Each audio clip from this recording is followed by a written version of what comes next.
Добре дојде во студио за Мирослав Вујич, адвокат Мирослав Вујич. Вие сте адвокат во моментов на лидерот на СДСМ Зоран Заев, кој доби тужба од премиерот Никола Груевски, откако Заев го обвини премиерот дека извршил криминал во продажбата, докапитализацијата на Македонска банка.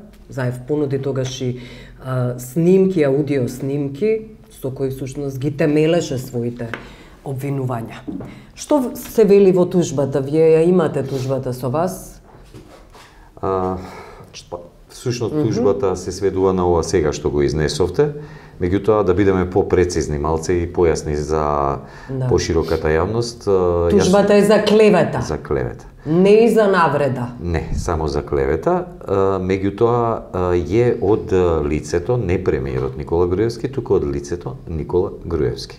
Факт е дека... До лицето Зоран Заев. До лицето Зоран Заев, кој што во моментов е секако лидер на опозициониот блок и на СДСМ.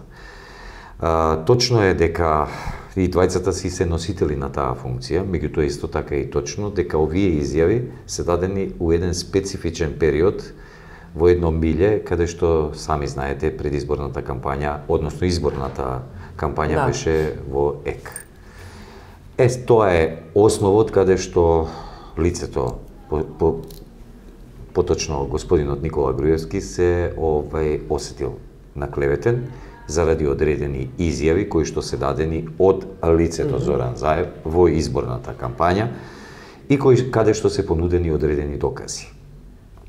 Право е негово секако да се осети и наклеветен да се... Но не и навреден.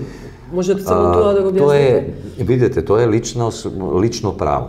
Значи, претпоставувам дека тој и неговиот правен тим, поточно неговиот колега, почитуваниот Никола Додевски, мојот колега драг, сметале дека овдека не се работи за никаква навреда. Но што е клеветата? Клевета е тој кој што изнесува некои факти, невистинити факти, меѓутоа има однапред формирана намера да причини штета на неговата чест и углед.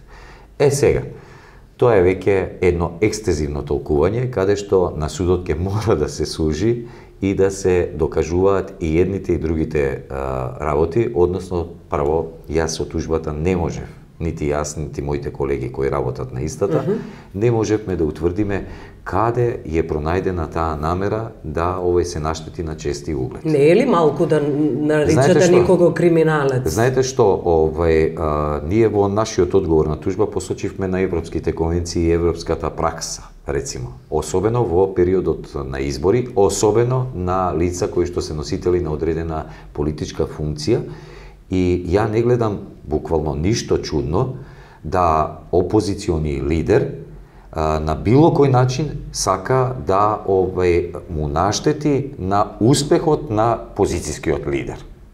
Ова така го формулирам затоа што е неспорно дека они победија сега на последниве избори. Што значи дека ако веќе го земеме само тој факт, оваа тужба е безпредметна. Значи не е успел господинот Зоран Заев да му наштети на угледот на... Но може би повеќе гласови ќе добил господинот Груевски. Му наштетил кај оние гласачи кои не гласале за него. Му наштетил, го наклеветил пред меѓународната заедница. Да, точно, ама ја не го гледам тоа како резултат, не гледам некој фидбек над сето тоа. Не гледам што трпи господинот. Не доби 62 гласа. Се извинувам пратеници. Неговата интенција беше тоа. Ако е тоа причината што не добил гласови, значи ако е тоа причината и која ќе се излечи со 500.000 евра, тогаш се согласува. Ќе ви треба ли вештачење за нарушување на чест и углед? Од досегашната судска пракса и една одлука до сега во случајот, ајде да не го наведуваме тој случај, оставена е една опција на судот да таа оценува дали кај тужителот постои душевна болка која што се мери со одреден паричен надомест. По тужбата стои дека има душевна болка? Да. Да, дека трпел душевна болка Опишана и ли е дека таа душевна болка? не е опишана затоа што би било илузорно да ни се опишува на нас како правници, а мислам дека ќе биде илузорно таа да биде и опишувана од страна на суди. Таа душевна болка се знае кој ја опишува. Не може еден невропсихијатар да пишува пресуда, како што не може ни еден судија да пишува невропсихијатриски навод. Но премиерот Груевски може да ја опише. Он може да ја опише, да ја каже, меѓутоа интензитетот на таа болка и начинот на кој што таа се рефлектира, не може да го утврди тоа судот без стручно мислење. Досега тоа е отфрлено како значи, можност, например во случајот Груевски против Тито Петковски. Па јас намерно не сакав да го посочувам предметот, меѓутоа апелација застана на становиште, апелациониот суд, дека судот е надлежен и може да утврдува еден таков факт.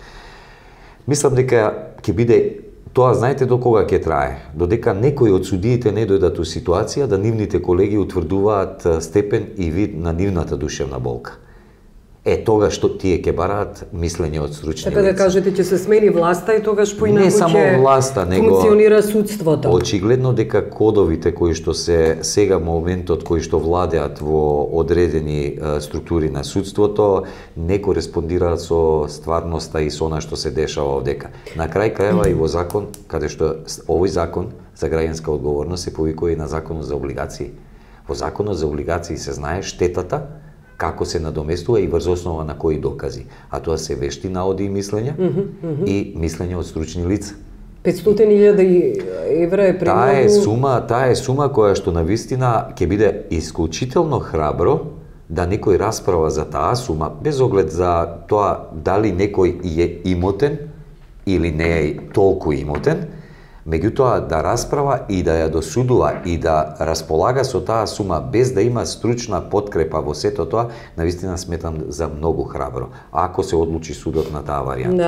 Да. За нова изјавивте вака: имаме исплати и уплати од 900.000 евра, исплатени преку жиро сметка од банка до банка. Која банка до банка?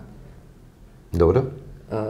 Веројатно ќе откриете подоцна, за да се изврши процесот на декапитализација на Македонска банка, и овие исплати и уплати од оваа сума 900.000 евра кореспондираат сушност се идентични со разговорот каде таа сума се споменува во аудиоснимката. Видете, сето она што е кажано као динамика на работењето или обавувањето на одредени работи кои што посредникот и господинот кој што давал одобрение, значи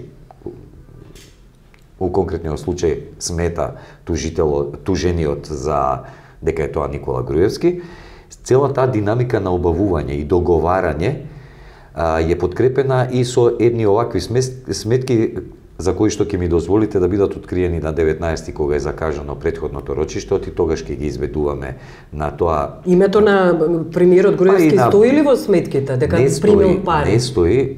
Овие пари вклучени не се договарани да бидат него примени лично. Овие пари е кажано дека ќе бидат преку жиро сметка уплатени. И тие пари се така и уплатени. Значи кореспондира со износот кој што е договаран дека ќе биде уплатен на жиро сметка. Добро. Значи сите тие околности и целиот тој тек на разговорот, динамиката на настани на господинот Заев му укажуваше дека нема причина да се сомнева во веродостојноста и начинот на кој што е извршена продажбата или докапитализација на банката, односно на Поштенската банка. Тоа не смел да го прави премиерот Груевски? Значи, во време кое што кога не бил премиер, во време кое што е направено, дали е неетички, дали е помалку етички, дали е забрането или не, тоа е сосема друго прашање. Дали смеел или не смеел, тука се институциите кои што треба да утврдат. Господинот Заев сметал дека е тоа криминал. И тоа во фаза на изборната кампања си го кажа. Беше премиерот Груевски обвинет дека земал кеш исто така. Тоа не го обвини господинот Заев, тоа го кажа лицето кое што разговараше со господинот Груевски, каде што го слушнавме сите ние на видеозаписот. Значи на она добро го цитираше, но Заев го спомена тоа. Да, он го спомена токму цитирајќи ја аудиоснимката. Имавте вештачење на таа аудиоснимка од Кој беше вештакот, вештото лице? Вештото лице е вешто лице од една референтна институција која не е во наша држава. Добро, името на вовномна институција ќе биде истакнато и тоа го чувате во тајност? Па не е коректно да сега водиме расправа пред судска расправа. Мислам, не е коректно и према колегата мој кој што е од друга страна, не е ни према странките во овој спорт. Значи, сепак јас го разбирам интересот на јавноста и потребата да бидат информирани. Меѓутоа, сепак ќе ни оставите нешто за... Ете, нека биде од Србија. Имаше и такви информации. Зошто од Србија, не од некоја западна земја? Значи, кога побаравме кој може... Од Германија, од Америка, например. Слободни сме за соработка и за споредба на целиот материјал од која институција сакаат. Зошто не земавте и уште едно вешто лице, да ги потврди наудите на првото вешто лице? Знаете, ако сега го негирам... Секогаш е добро да се имаат две мислења. Знаете што, непотребно е воопшто да ја сега негирам дека денеска сум бил кај вас у студио. А вие имате снимката, се појавувам во истиот. Џабе ви е вас да земете и уште од 10 референтни лаборатории, дека Вујич стварно бил денеска у студио, разговарал со Ива, и го кажал тоа не е видео, господине Вујич, тоа е аудио снимка. Избришете го видеото, избришете го видеозаписот, оставете го само аудиото. Џабе ја уште од 10 лаборатории да ви доносам нешто кога јас навистина сум бил денеска овдека. Значи, ако некој сака да го негира тоа, може да го негира, ако некој сака да го докажува, моја обврска овдека е дека јас имав основано сомнение и основани околности поради кои што верував во тоа. И токму поради тој член 9, фамозниот, кој што е вграден во Законот за граѓанска одговорност, каде што исклучува мојата одговорност, ние го докажуваме начинот и ќе го докажуваме начинот од кои причини господинот Заев верувал у она што го кажал. И тоа е поентата на целиот овој закон. Ние основаноста на верувањето можеме да го докажеме. Колку тоа судот ќе ни го прифати, тоа е веќе работа на судот. Меѓутоа, ние имаме основи врз основа на кои што верувавме, поточно господинот Заев, верувал дека сето ова што го кажал е вистина. Да, добро. Вештото лице ќе го викнете на суд? Ако се укаже потреба или ако смета другата страна дека е потребно или да спротивстави некој друг аргумент, ние сме спремни и на тоа. Ден Дончев се говореше дека тој е всушност во аудио снимката, тој ќе биде сведок? Ние ќе го побараме да сведочи дали господинот Ден Дончев ќе дојде, дали ќе успееме да го обезбедиме, поточно судот дали ќе успее да го обезбеди или не, јас навистина не знам. Дали ќе го пронајдете воопшто во Австралија? Господинот Нини, газда Нини, поточно? Знаете, Австралија е голема, меѓутоа средена и системска земја. Значи, не е тешко потешко е во Македонија да пронајдете некого кој што ќе сака да се појави на суд. Обично тие избегнуваат кога се тужени, меѓутоа у Австралија мислам дека нема да има никаков проблем доколку судот навистина сака да го пронајде. Очекувате судот да побара... Ние ќе го предложиме, а обврската... Ве прашав за газданини, дали тој би ви бил сведок? По некои наши информации, некои гласини кои што јас стигнаа до мене, газданини е малце во затвор во Ниш, малце тука во Скопје, малце во Штип, малце на релација Ниш-Београд. Значи, навистина, не сум сигурен. Ќе побарате исто од судот? Да. Па видете, тој е учесник на целиот овој настан, целиот разговор се одвивал и со него, така да би било сосема нормално да каже дали е тој најдобро можеби би потврдил дали е ова негов глас, дали разговарал на таа тема или не. Добро. Денеска ВМРО ДПМН откако го дадовте изјава за нова, испрати демант, реакција. Велат Вујич своите аргументи да ги представува пред суд. Целта на СДСМ е јасна, преку клевета и манипулација да водат валка на политичка битка. Се е во рацете на судот и вистината ќе излезе на виделина. Се повикуваат на законите и уставот на Македонија. Се извинувам, јас не го имам читано ова, а ова е демантот од ВМРО, од ВМРО ДПМН од политичката партија.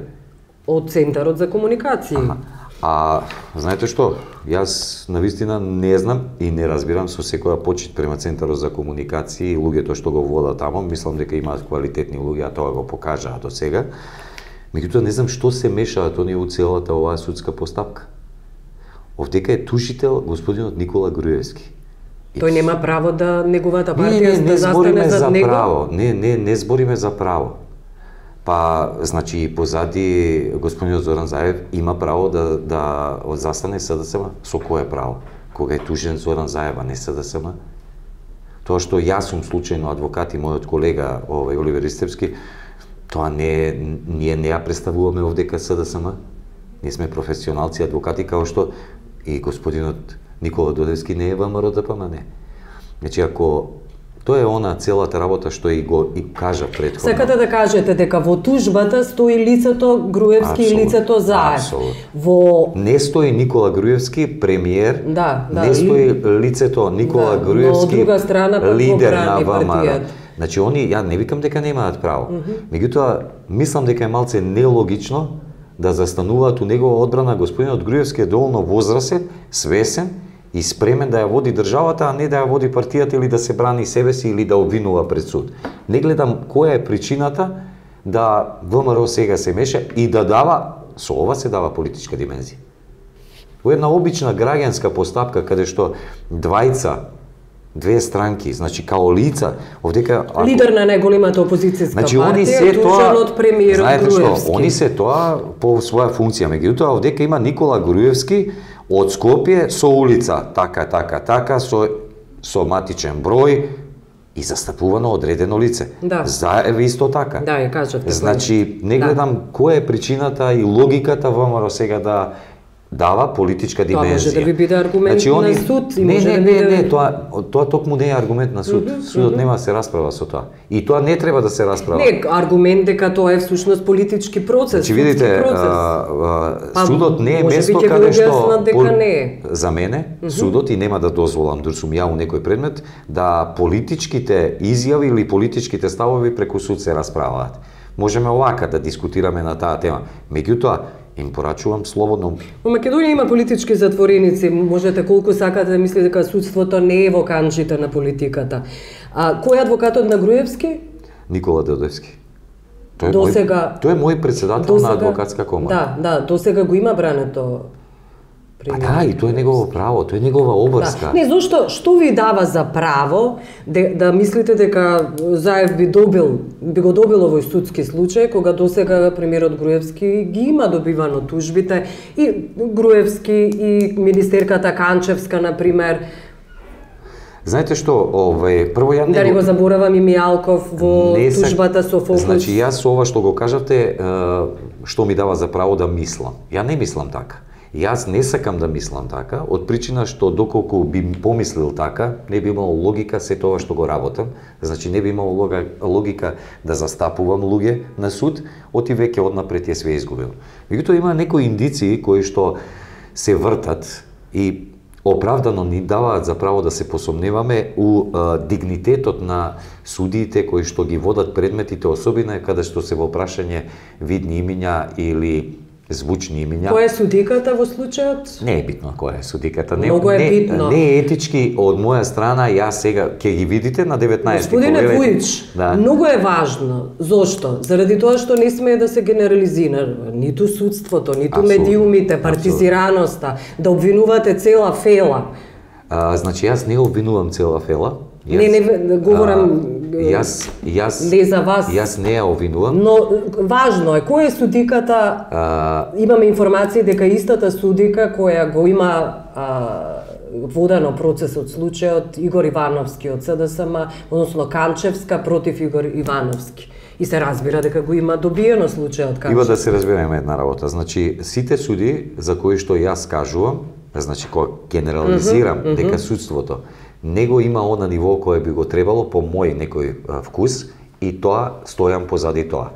Сметам дека овие суди нема доволно храброст Нема овие судии што ги работат и овие предмети, нема доволно храброст, не знаење, него доволно храброст да донесат одлука согласно законот кој што и тоа им го овозможува. Јас и во оваа прилика ќе ги подсетам дека положиле заклетва и дека работат и избрани се согласно законот за суди. Значи, тоа е нивна обврска и должност. А нивната заштита е законот кој што јасно и децидно ги предвидува одредените одредби. Тоа што, зашто кажувам, не е упатно да сега ја именуваме или кажуваме, затоа што ние на 19 имаме закажано подготвително рочиште. Повелете, дојдете, ќе ја видите и судиката, ќе го видите и целиот настан. Експресно судање. Тоа малце ми дава за право да мислам дека ова судство ќе тргне во добра насока. Ако биде експресно за сите и други предмети, као што е ова експресно... И Дејан Ставрич беше експресно осуден. Па не, он е по новиот ЗКП и тоа е сосема различно. Значи, новиот закон за кривична постапка и овој закон се сосема различни работи. Точно е дека се двете постапки итни. Меѓутоа, до сега немаме случај на овака брзо, знаете, 25.4, денеска сме 25.5, односно 30.5, за месец дена да имате поднесена тужба, даден одговор, дистрибуиран одговор, закажано подготвително рочиште за Судството е ефикасно, господине Вујич. Значи, ако е тоа интенцијата, јас го поздравувам тоа, меѓутоа и ги молам да и према другите предмети имаат исто ваков третман, као што е во овој случај со овие две странки. Добро, јас ви благодарам што бевте гости. Благодарам.